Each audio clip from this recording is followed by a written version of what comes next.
determines what businesses produce? Who determines in what quantities goods are produced or services are produced? Who determines when a factory should open and when a factory should close? When is it obsolete?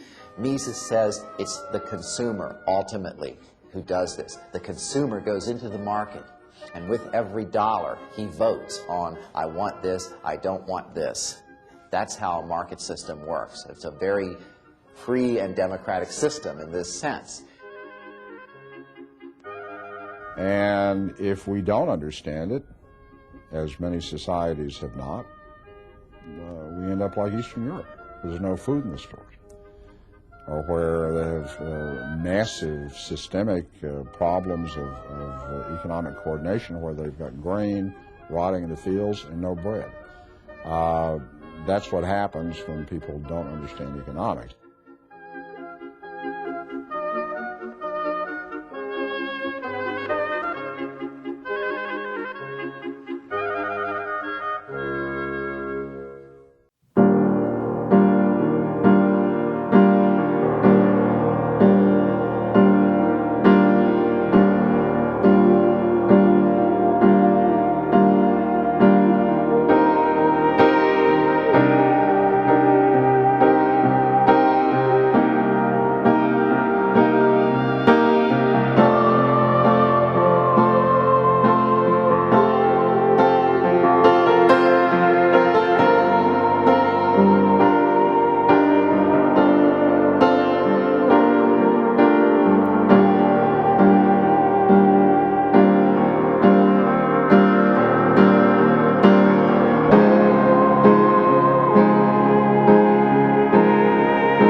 The values he was attempting to defend and did defend were American values. They were the values of individual freedom. They were the values of the limited government. They were the values of human rights protected from government intrusion. They were the values of opportunity for all people. The values of letting people earn what they could and keep what they earned and not have it taken away by an intrusive government. But I guess in thinking about it, the most impressive thing was the man's integrity, his honesty, his belief in individuals and individual liberty. And just a man you never forget, a man of character. On September 11th, 1981, in a moving speech delivered on the 100th anniversary of her husband's birth, Margaret von Mises describes the man she knew. What I can tell you about Ludwig von Mises, the man, is this. He was first of all a human being concerned about the state of the world. And foremost, he was a fighter. As Hamlet says, he was a man. Take him for all in all, I shall not look upon his like again. For Ludwig von Mises was far more than an eminent economist. He understood history as few historians understand it. He was learned in psychology, philosophy, law, and government. But his intellectual creative energy was directed towards one goal: freedom. Freedom for himself and for all mankind.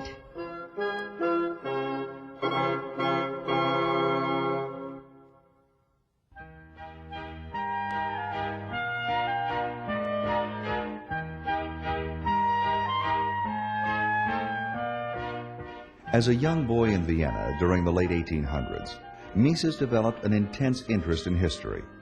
Sparked by his reading of popular history journals with stories and photographs of the German Kaisers, the young Mises was fascinated, yet later dismayed, by the obvious bias of the German historians. Mises later wrote about his discovery in his memoirs. I was then not yet 7 years old and devoured those articles with insatiable fervor.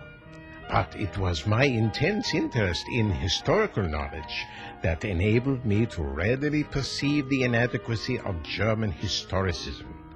It did not deal with scientific problems, but with the glorification of Prussian policies and Prussian authoritarian government.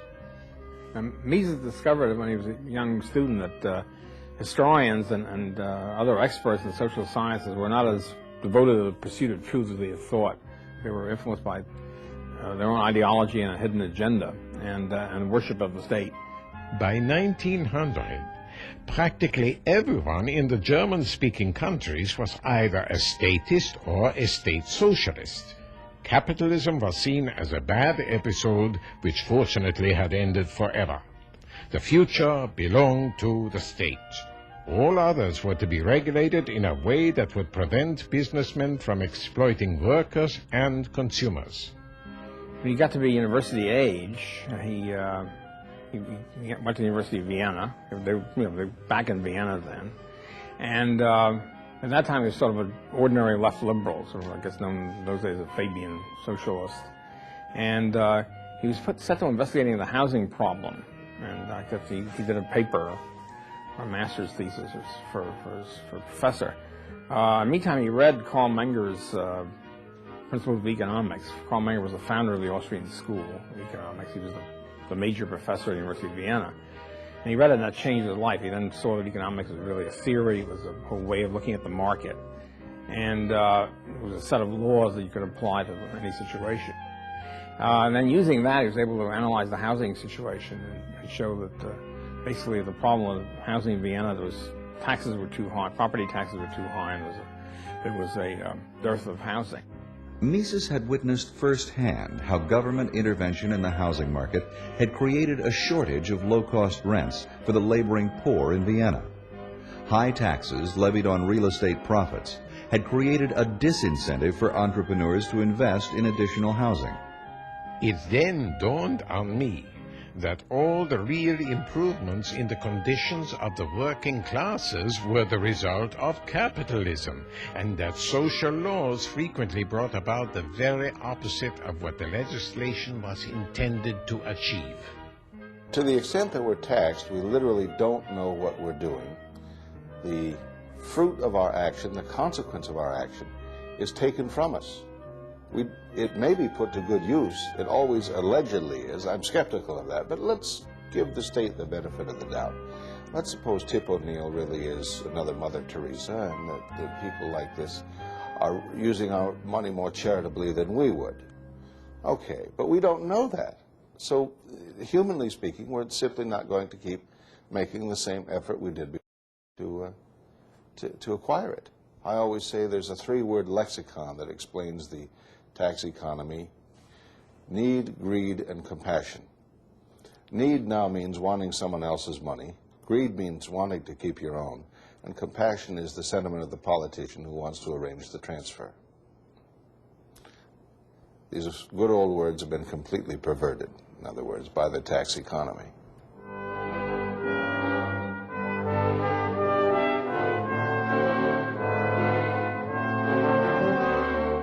After the receipt of his doctorate degree, Mises began his first monumental work in the field of economics.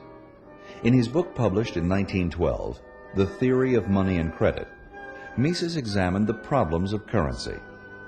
The Austrian theory explains in a way that other schools of economic thought have been unable to explain why it is the government, the central bank, the overextension of credit, the creation of too much money, that in effect, inevitably almost, sets the stage for an economic downturn. And of course, politicians, being very short-sighted and only thinking to the next 6 months or the next election, will like the euphoric short-term sense that you get from excess money creation, but they never could quite understand why that creates bad economic conditions down the road as individuals and businesses and the economy are unable to sustain the economic activity that has been generated by that easy money policy.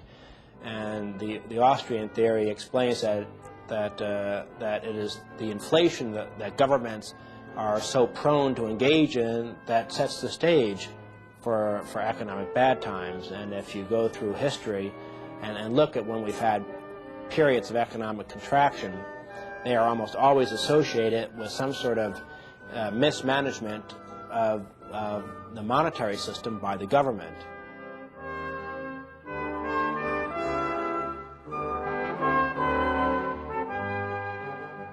Mises argued very strongly for the gold standard because he was aware of the fact that if you had a gold standard, you couldn't have a government agency, the central bank, counterfeiting the money, because he knew that caused the business cycle, and he didn't want a business cycle to be reoccurring.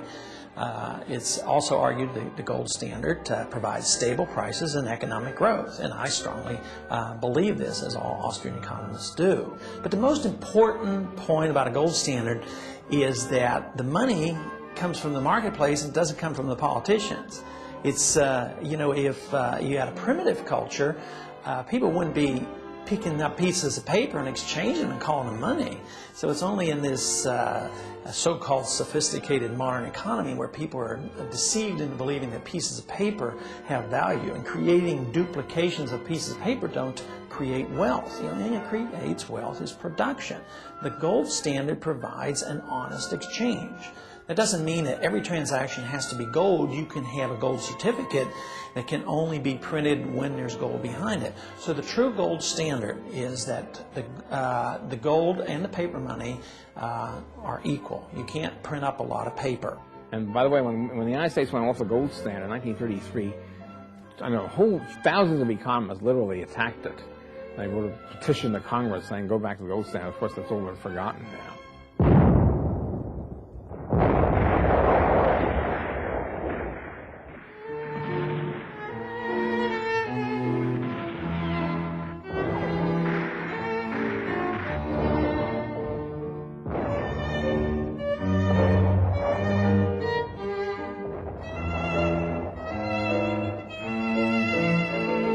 The outbreak of World War I interrupted the careers of many people in Europe, and Mises was no exception. After 3 years at the front as an artillery officer, Mises developed typhoid and spent the remainder of his service working for the economics division of the Ministry of War.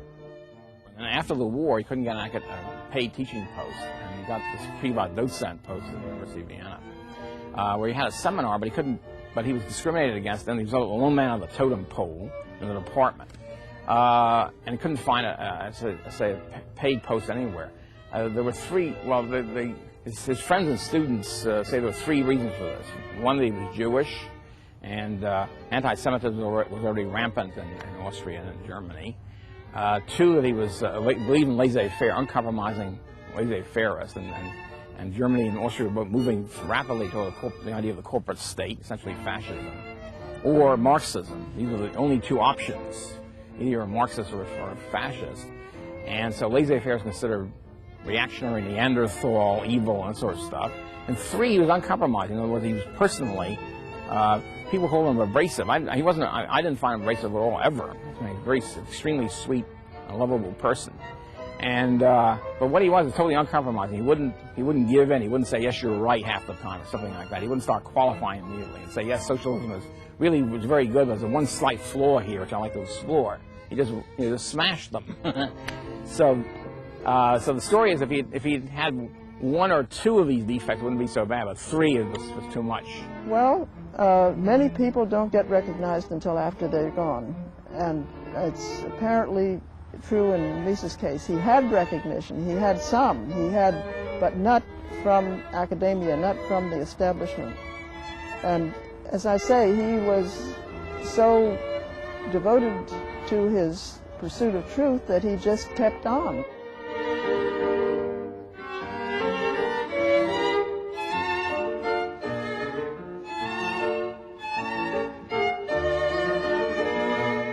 To earn a living, Mises held a post with the Vienna Chamber of Commerce as an economic advisor to the Austrian government. It was here that Mises wielded considerable influence into Austria's political and economic destiny. After World War I, amidst the turmoil of defeat, many Eastern European nations looked to the example of the Russian Revolution and followed the communist tide. Austria's fate now laid in the hands of its Marxist leader, Otto Bauer. And he wanted to bring about a communist system. He was dedicated his whole life to that, to being a pure Marxist-Leninist. And Mises sat for 2 straight days and nights, or something like that, and that length convinced him, reluctantly, not to do it because there'd be food shortage, there'd be devastation, and wouldn't be able to work. And he was convinced. And so Bauer was reviled by communists ever since for turning around and betraying the revolution. And Bauer hated Mises ever since then because he felt Mises made him betray his principles by persuading him not to do it. Mises had saved Austria from communism, but post-war bank credit inflation proved to be a greater enemy. During World War I, most European nations had abandoned the gold standard, and Mises had to fight the modern rage for cheap money. He pressed for a balanced budget and a halt to all increases in paper currency. The Austrian crown stabilized in 1922, although it was greatly depreciated. Unable to forestall the inflationary effects of continued government spending, the Austrian bank collapsed in 1931. Mises also predicted the Great Depression, but the only economist in those days, because he realized, because of his business cycle theory, that there was going to be a big crash, and everybody else was saying, no, we have a new era, we have a central banking, we have a Fed, and therefore it's going to be permanent prosperity without depression. And meantime, while he was doing this, he was teaching at the University of Vienna and writing great books, marvelous books, plus he was holding a private seminar in his Chamber of Commerce office, which was totally unaccredited, and nobody gets anything from it. And it was considered a great honor to be invited to attend this private seminar. Mises' private seminar, which continued from about 1920 to, I think, 1934 when he left Austria, was the center in all of Europe for intellectual, not only for economics, but for philosophy and history and political science and all that, for research and discussion. And people came to it from all over Europe, and even in the United States. And it was extremely influential.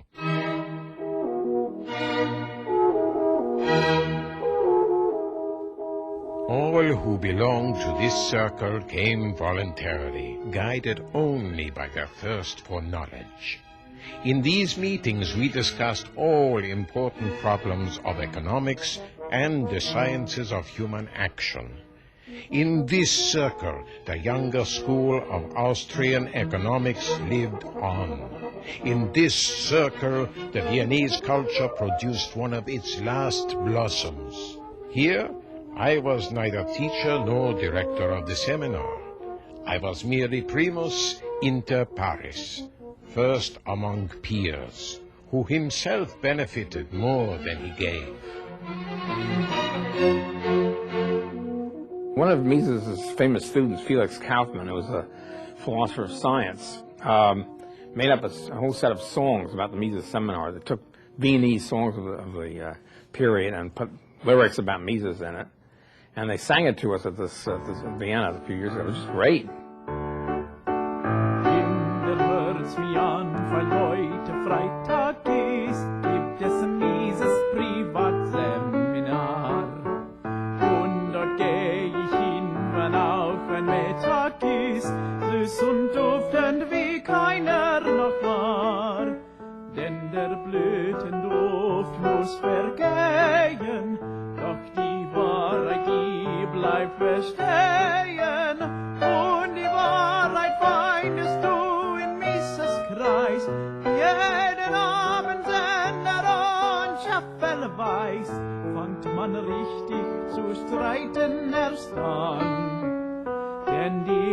Soldaten, die haben dort eine Schan.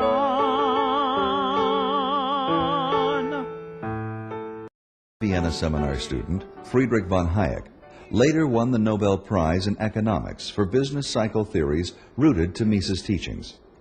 In a speech delivered in his professor's honor in 1956, Hayek described Mises' influence. Professor Mises wrote the book which made the most profound impression on my generation, Socialism, which appeared in 1922. To none of us young men who read the book when it appeared was the world ever the same again. Not that we at once swallowed it all, for that it was too strong a medicine and too bitter a pill. Professor Mises' teaching seemed directed against all we had been brought up to believe. It was a time when all the fashionable arguments seemed to point to socialism, and nearly all good men among the intellectuals were socialists. For the young idealist of the time, it meant the dashing of all his hopes. His book, Socialism, is a devastating critique of the system, that the system would not work, and of course he's been proven correct. His smaller book on liberalism, of course, looks at the alternative, a liberal society where individuals are free to make their choices, to pursue their own values. He talks about the political implications of these two different societies. Again, one being a coercive society, socialism, one being a society where men and women deal with each other on the basis of mutual exchange. And he did all of this during one of the grimmest times of our history. I mean, I think it's a shame that a man of that caliber and I think historical importance never won a Nobel Prize. He certainly, if anyone deserved a Nobel Prize in economics for new and original insights, Mises did. But socialism failed to my mind because just it couldn't succeed. And Ludwig von Mises in his work, Economic Calculation of the Socialist Commonwealth, which was published in 1920, and his monumental treatise Socialism, which was published first in 1922, he predicted that socialism just will not work. It will not work because it has a systemic failure, the absence of the rational economic calculation under the socialist conditions. And that's why they would never achieve any kind of rationale in distribution and allocation of resources. Then also I think a lot of people there are instinctive libertarians, because if you spend your life under the government, which actually regulates all aspects of your life, then the natural reaction to that would be just down with the government bureaucracy. That's why the instinctive free marketeers, there's plenty of them in the Soviet Union. And today there is a large section of intellectuals who are very much interested in really free market economics in the works of Ludwig von Mises and Friedrich Hayek. What worries me most is the fact that this interventionism still hasn't been discredited, that it has held on through all its failures and keeps increasing in strength. When the Berlin Wall was torn down, the immediate reaction of most people in the West was, we've won. Communism has been defeated, freedom has been vindicated. And yet, people took from that only the narrow lesson that communism was wrong or wouldn't work. They didn't draw the deeper, more general lesson that state interference destroys economic life and freedom together.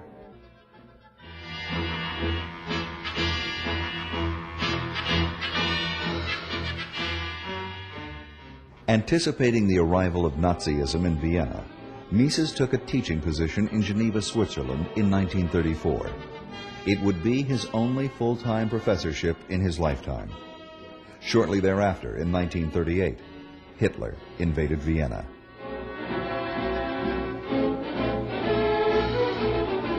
The Austrian Nazis, by the way, were even worse than the German Nazis, much more hopped up. And the Austrian Nazis burned his library, had a great library, apparently, and burned it because he was persona non grata and all that in Austria. So he was deeply affected by it, no question about that. The Swiss, of course, were never invaded, but they didn't know that at the time. I mean, they thought Hitler might invade Switzerland. And the Swiss put pressure on refugees to get out. They weren't very happy. They were afraid Hitler might attack them.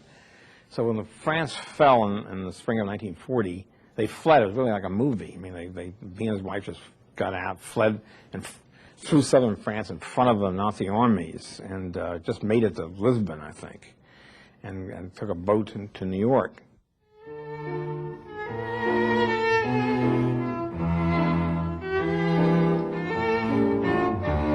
When Mises was forced to flee Europe in 1940, all of his hopes and dreams were shattered. He had to leave his beloved Europe, and he had to come to the United States without a job, without any prospects, and at the age of about 60, and fleeing in this whole terrible situation. So obviously, it was a real tremendous trauma for him.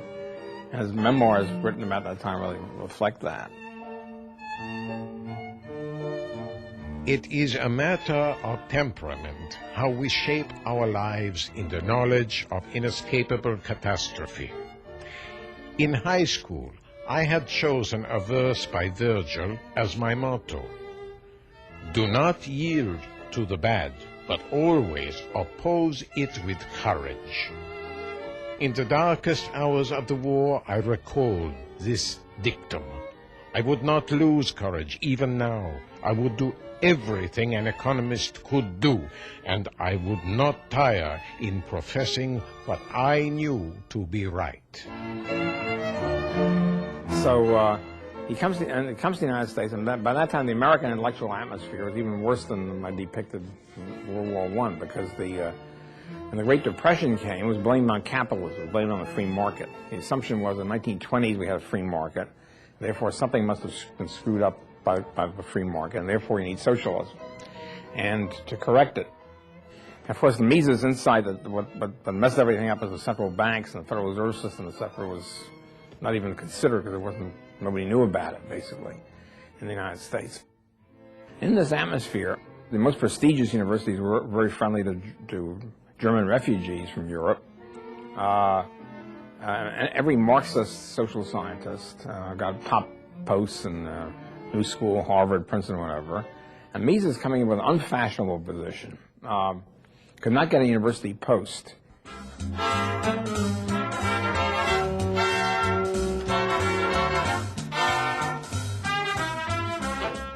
Henry Hazlitt, a columnist for the New York Times, had reviewed Mises' book on socialism in 1937. This book, Hazlitt wrote, is the most devastating analysis of socialism yet written. Mises has written an economic classic in our time. Hazlitt befriended Mises in New York, and with the help of Larry Fertig, a free market businessman, they secured Mises a teaching post at New York University. With his salary subsidized privately, Mises began his famous New York seminar, similar to his Vienna seminar on economics.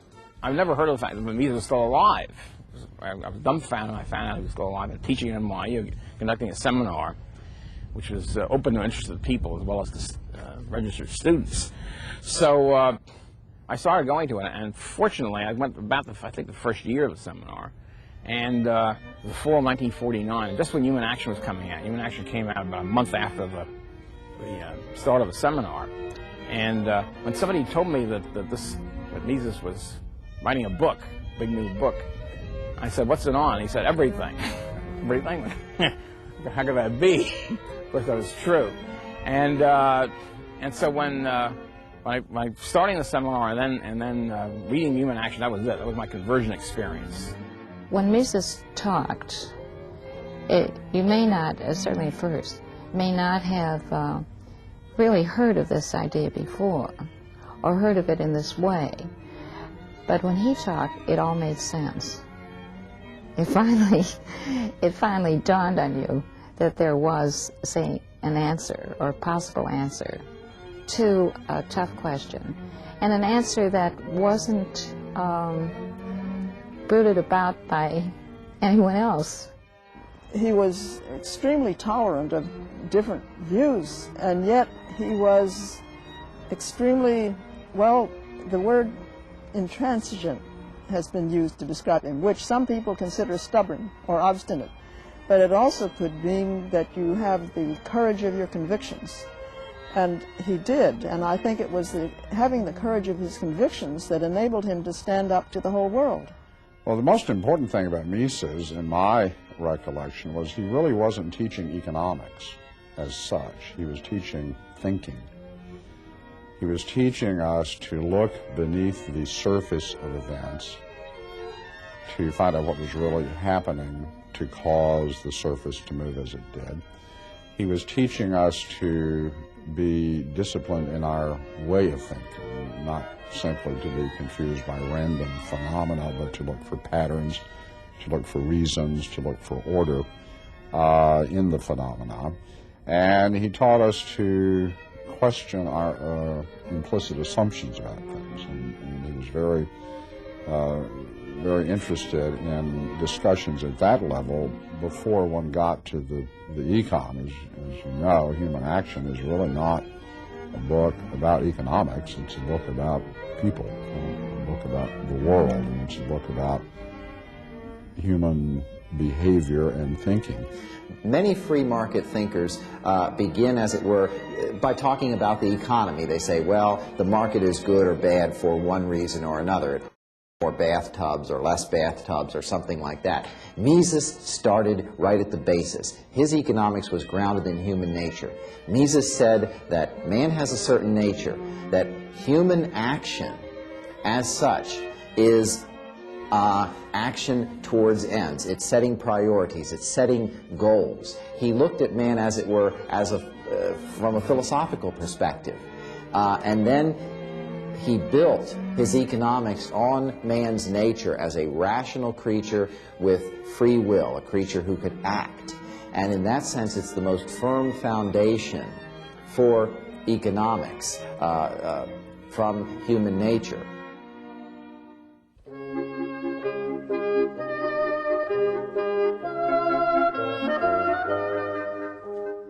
If you want to put the economics of Ludwig von Mises into one word, that word is liberty. That is, that the free society is the moral society, is the prosperous society, is the rational society, is the good society. And to the extent that our liberties are undermined, are circumscribed by government, are lessened, are suppressed, are oppressed, to that extent are we less than fully human, are we poorer, and are we not truly Americans. To support the growing interest in Austrian economics, in 1981, on the 100th anniversary of Ludwig von Mises' birth, Llewellyn H. Rockwell became the founder and president of the Ludwig von Mises Institute. The Institute obviously exists in order to advance the ideas of Mises. We do this both in the academic world and in among the general public, exactly as Mises himself always sought to do. So we have scholarships for graduate students who share Mises' ideas. We put on teaching programs, we publish books, academic journals, newsletters, monographs, and we work in the general public with the media to try to do everything possible, if I can put it in the thumbnail sketch, to get the government off our backs.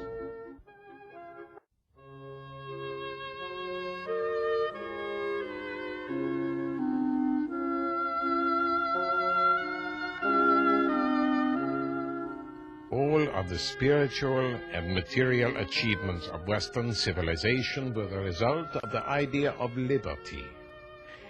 Everyone carries a part of society on his shoulders. No one is relieved of his or her responsibility by others, and no one can find a safe way out if society is sweeping towards destruction.